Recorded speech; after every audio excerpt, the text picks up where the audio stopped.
Hey, what's up, y'all? My name is ZK. I'm your host with the most. Welcome to the Deader in Jail DVD, Volume 1. Right now, we out here in this beautiful San Diego, California. But I'm going to take you on a quick tour through the southeast side of San Diego, California, where we're being affected by gang violence on a date. I'll be your tour guide for the next hour or so through these San Diego streets. First stop is Mount Hope Cemetery, so I can introduce you to a couple of friends of mine that lost their lives in the street violence. You ready to meet some interesting people? Deader in Jail, the DVD, Volume 1, y'all. Let's get it.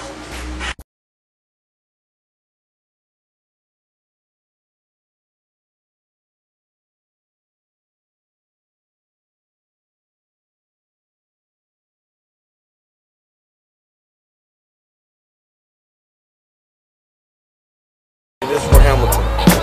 We know him as Lil Chris. He's one of my special little homeboys right here. I met Lil Chris after we started GPS. Dre Boy called me and LK, man, come on to Morris, man, and come meet some of the little homies I put on. I was like, boy, we couldn't believe it. Like, they recruiting now, you know. So we get up to Morris, man, and we're standing where everybody stands, and Dre Boy pulls two little niggas out of the car. Hey, come here. It was a tall one and it was a short one. The tall one was Mikey GP and the short one was Lil Chris. And when they walked up, they had GPM beanies on. We didn't even have them yet.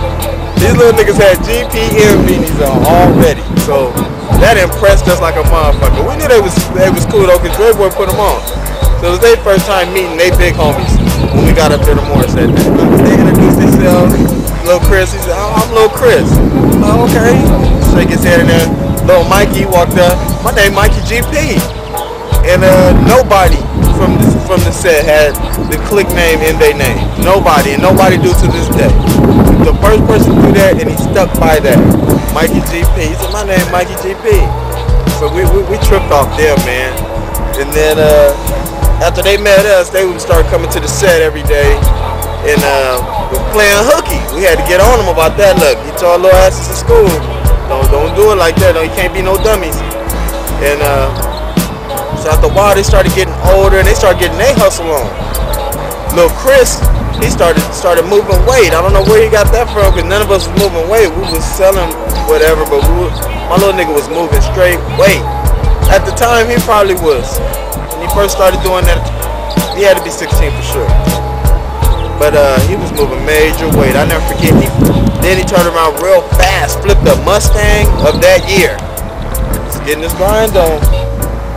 You see how he looked little, and then he always little Chris. He always smiled like that too. That was my little homie, man. He was actually named after me from the clique. Then he was one of like the first little homies that was really blowing endo. You know, matter of fact, he was one of the first little homies that was really listening to the Bay Area music. My little homie kind of brought that around. He was listening to the Mac Dre's and all that. We knew about Mac Dre, but we wasn't really listening to it like that. Yeah, this little nigga was listening to that. He was advanced in this game, real advanced and getting some money, and my nigga took on to that. Yeah, when I first found out that Lil Chris passed, Ted that gave me a phone call. He called me early in the morning like, hey, you heard from Lil Chris? Like, nah, I haven't talked to him. And he was like, yeah, man, he didn't go pick his money up. He was supposed to pick his money up from a deal that he made. And that ain't like him to pass up on his cheese. I'm like, damn, what's going on? That sounds kind of serious. I said, well, you know, give his girlfriend a call, the girl he was talking to at the time. And talked to her, she hadn't heard from him. So by this time, this was probably day 1 or day 2, he had been missing and some shit like that. So anyway, after I get the call from Ted, I went up to LK pad. And I don't remember if I told him that Ted called me or not with that news, that he was missing. But as we was there, Ted and them came. Him and Mikey GP came to the house. And LK was on the video game and shit. And all of a sudden Mikey got a phone call. And I know I must not have told LK that they called me, that Ted called me earlier that day to tell me. Because when they got there, they stayed for about five minutes. And when 5 minutes was up, Mikey got a phone call, and all we heard him say was, hello? And then a few seconds later, he yelled, no, real loud, no! He came back in the house and said, Chris is dead. We couldn't believe it. The nigga LK was holding that joystick. I'll never forget. And after the homie yelled that, he threw the joystick down and said, bruh, that ain't true what he just said. And I had to look at him and say, blood, said Chris had been missing.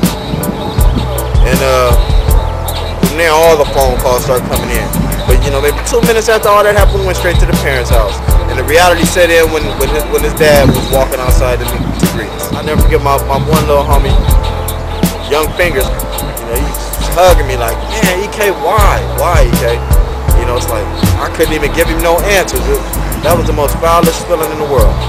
He's supposed to be my young homies. I couldn't even tell him nothing positive or couldn't give him no answers.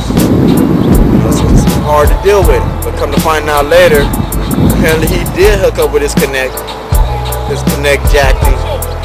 He was in his new car, and I guess one was in the passenger seat, one was in the back seat. And as they was talking or something, one of them shot him in the jaw. And supposedly he was still alive after that. A few seconds later, they went ahead, they shot him again and killed him. Left him right on little off block, right on Skyline Drive. Wow. My little nigga. And no matter how you look at it, the streets did that to my little nigga. It wasn't necessarily, you know, red or blue and all that stuff. It was all, the streets did that to my nigga. I consider that all gang violence. So rest in peace to my little homeboy, and I'm glad y'all got a chance to meet him. Now, if that, we're gonna take a few steps back and meet his best friend.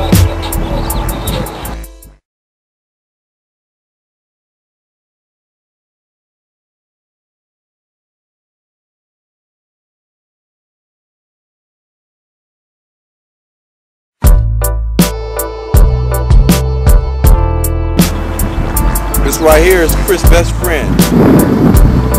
My nigga Lil Rodney. I didn't meet him on the same day I met Chris in GP. I met him probably a couple of months down the line or something like that. And he was from a different clique. And once he seen where his friends was, he went ahead and came home. I love Rodney. Always smiling and laughing. As far as hustling, he was almost on his way to pimping, and a lot of little girls chasing him like that. The night I found out he got killed, Rodney, my nigga Ted, GP, and this other cat, they all went back to their little spot called the Tops. So they went over there to the Tops and was hanging out. Just standing out there, they were just drinking and smoking. Out the blue, some little cat come around the corner, creep up through a yard and reach around the gate, got off one time and shot the homie. Killed him. My boy Ted called me that next morning. Like, man, that's Big DK. I'm like, yeah, that's him. Like, man, Rodney got smoked. I'm like, you gotta be kidding. Like, where you at right now? So I'm right here, I'm on Skyline. I said, man, walk to my pad right now. Tell me about 7, 8 in the morning. So he get there, he gets to explain it to me. Like, man, that's fucked up, homie. I'm like, who did this to the homie? What happened, man? He said, man, he been getting into it with this one cat we all know from the other side of town. He said they've been hollering at each other over the phone. He said the little nigga been threatening Macadocious. I guess he finally came through and got the homie. Shit's foul, man. You know, he's still walking around. And that's where my friend is at. Life is too short. Same little cat we suspected of doing. Made phone calls. Even went up to one of the homies' jobs, went up there and told him he did it. God damn. But during the whole thing, during the investigation, the police, they told us exactly who did it. And it was who we suspected. And they didn't have no evidence. That's my nigga Rodney. It's Macadocious. I'm glad y'all had a chance to meet him. We all miss him and love him.